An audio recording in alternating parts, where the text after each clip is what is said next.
गे सोर होलो गौआ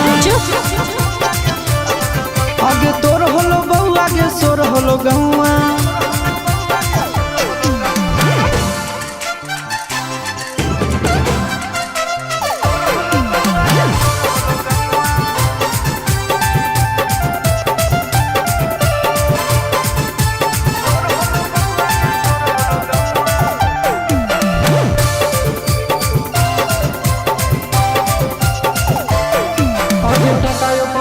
के लागल हो पेट में वीडियो वायरल हो पूरा मार्केट में सुन बोल अरे बेटी ही रे इज्जतदार घर के पापा दीदा कैले है शादी करके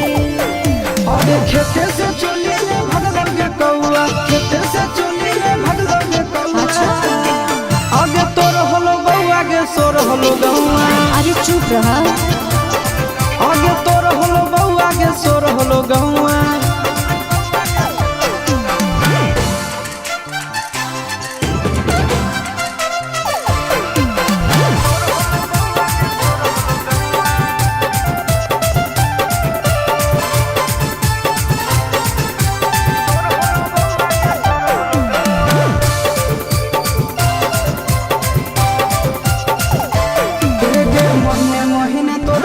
हमरा बोतल को के तोरे हो जाइया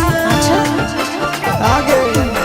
हेरिया सिसवा ने कर बदनाम बाबा जीवन में निकल आई काम आगे चिंटू चुमल गौगे गाल चमकौआ चिंटू चुमल गौगे गाल चमकौआ आगे तोर होलो बउआ गे सोर होलो गौआ